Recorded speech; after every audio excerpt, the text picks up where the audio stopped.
Hey everyone, welcome back to the channel and welcome to Magic Kingdom, a little corner of Tomorrowland actually. Today I wanted to talk about bringing food to the Walt Disney World theme parks. This is a question that has been coming up a lot recently, and so we're going to talk all about it today, and we're going to just enjoy our time here at the park. So let's get to it. So like I said, we're in Tomorrowland and we're actually headed toward Fantasyland now. It is Monday.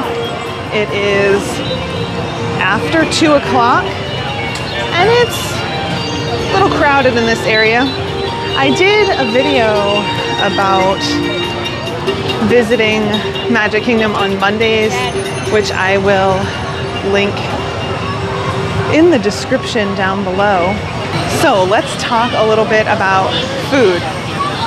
You can absolutely bring food to the theme parks. You can bring full-on meals, you can bring snacks, you can bring whatever you want. Well, mostly whatever you want. There are some rules that you need to follow. We'll talk about them. The restrictions are going to be basically about the containers. You can't bring glass. There may be restrictions on the size of cooler you can bring. I will put links in the description down below. But for the most part, with the exception of alcohol and other illegal substances, you can bring whatever you want.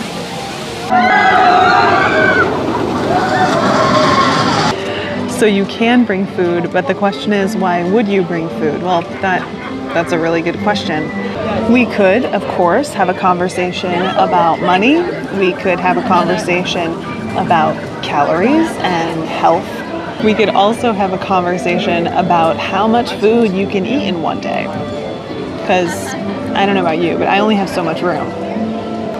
All of those are good reasons to bring food with you rather than just buy food while you're at Disney.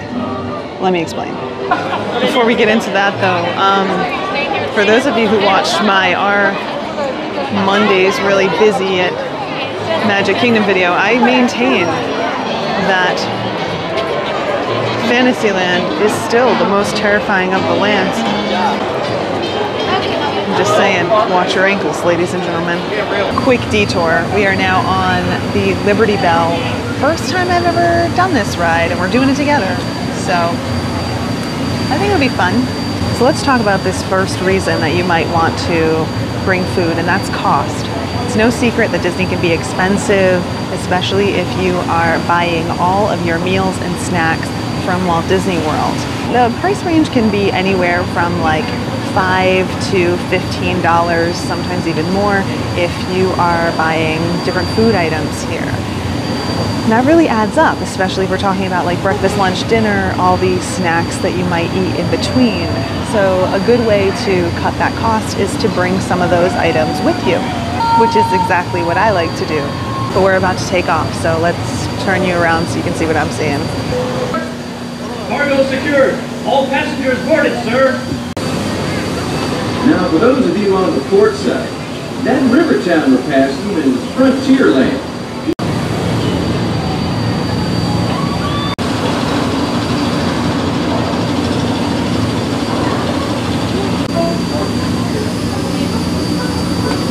Filled with spirits. If you want proof, just ask them. They got it. About 100 proof, I reckon. Okay, a little bit of time has passed, but we did the Liberty Bell, and now we are kind of standing right outside Adventureland, and the parade is going by, so I'm going to turn you around so we can see that, and we'll keep talking. So, I did make a stop at Tortuga Tavern. I will show you what I got right here. This set of chicken strips, which came with chips, and this slushie, which I'm still enjoying, came in at around $17, which is not the cheapest snack, but it's also a good amount of food. It was 4 chicken strips. The chips were good. It was a good portion, and I actually still have 2 chicken strips in my popcorn bucket right now because I couldn't finish them. Of course, we're not just talking about price, we're also talking about that health factor. So we'll talk about that here in a second. But behind you is the Festival of Fantasy Parade. We're just catching the end of it, but I figure might as well take a look while we kind of hang out here and finish our drink. Sipping it through this very soggy straw. It's not working out very well, but we're doing our best. Oh, it's 25 cents right there. Anyway, so let's keep walking. Let's throw away the rest of the slushy. Straw's barely hanging on. So let's walk down Main Street and talk about another factor. Just moments ago, we tried to go down Main Street, and we are gonna just sit and wait. Because I'll be honest, that did not seem like a good plan. Okay, so while we're here sitting and waiting, let's talk about the second reason that you might want to consider bringing your own food to Disney, and that is for health reasons. Now, of course, there's the stuff that everyone knows about, like dietary restrictions and stuff like that. That's a great reason to bring your own food to Disney, but another reason is the calorie count. Now, if you're anything like me or millions of people around the world, maybe you're paying attention to your health. Maybe you want to be aware of how many calories you're putting in. And if that's the case, a good way to cut back is to bring some of your own food. Now, I'm not suggesting that you bring all of your food or you don't eat anything. I mean, you can, but it's not 100% the way to go. But if you bring some items that are low calorie, that are going to be more healthy, that leaves some more room for those high calorie sweets and all that food that you really, really want to try. Okay, things aren't looking so bad now. Let's head this way. I want to be very clear. I am not suggesting that you do not splurge while you are here on vacation. I think splurging is a great idea. But I also think that if you're going to splurge, it might as well be on the things that you want and not just the things that you have to eat. For example, maybe you don't want to buy a hot dog just because you're hungry. You wanted to try something special, like those chicken strips that I showed you earlier. Well, rather than running to your nearest hot dog stand, you could simply go ahead and pull out your sandwich or your granola bar or your snack.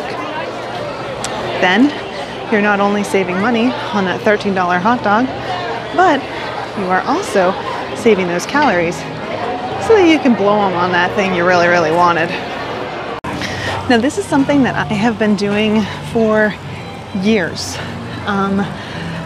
You know, I'll bring food that I can eat because I have to, and then go ahead and buy the foods that I want to eat. I want to avoid wasting calories, money, all that good stuff on foods just because. I want to get what I want. Now, believe it or not, this also saves a boatload. Boat.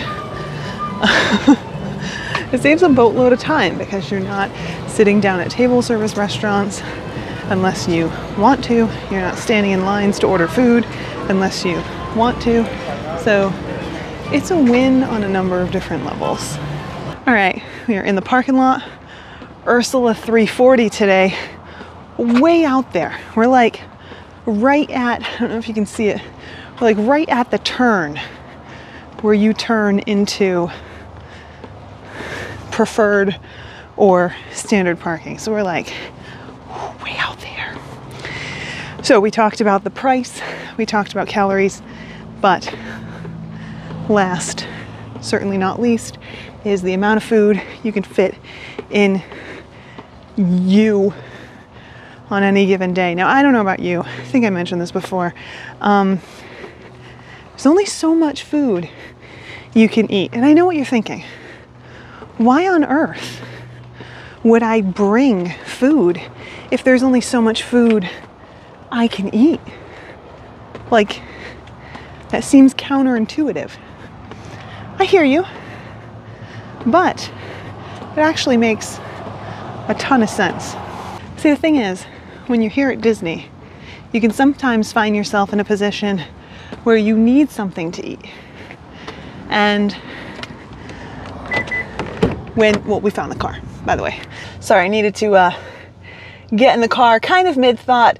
It is currently 4:18 and it is very warm. Certainly too warm to be wearing all black, but we all make choices. So you're at the park, you're hungry, you want to get something to eat, you want to prevent a meltdown, you know, that whole hangry thing. The first option, if you don't have any food that you are bringing with you, is to just go ahead and grab whatever is nearby. And depending on where you are, that is a very disappointing number of choices. Don't get me wrong, there are plenty of great snacks and foods around Walt Disney World to try, but there are also a lot of average and not great foods too. Magic Kingdom is actually one of those places where you're going to find a lot of like snacks and meals with a few exceptions, most of those exceptions being table service restaurants that you can't necessarily get a reservation for immediately. You know, you're going to have to wait.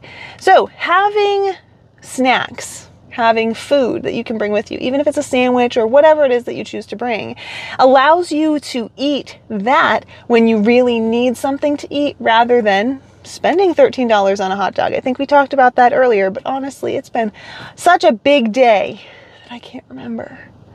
So just bear with me. Anyway, so bringing snacks, bringing items like that allows you to have food when you need it, and then when you stumble upon that caramel apple, or when you stumble upon those chicken tenders that you've been wanting to try, you can do that without being full and feeling like you're going to waste money and, you know, feeling nasty because you've eaten too much. We've all been there. All of us. You can prevent that by just bringing some stuff with you. Whew, I am looking a little sweaty. Anyway, this is a topic we're going to talk more about moving forward. So be sure to hit that subscribe button if you haven't already. Hit that thumbs up to let us know that you are interested in this topic. And stay tuned, because we're going to talk about the types of stuff that I bring, because I do bring stuff all the time. We're going to talk about the places where I sit and hang out and eat my meals. Kind of inspire you to do the same thing. Maybe we'll do some price breakdowns or something like that in the future. But for now, I am going to crank this AC and make my way home. Thanks for joining me today. I hope you had fun. I had a lot of fun too, and I'll see you in the next one. Bye.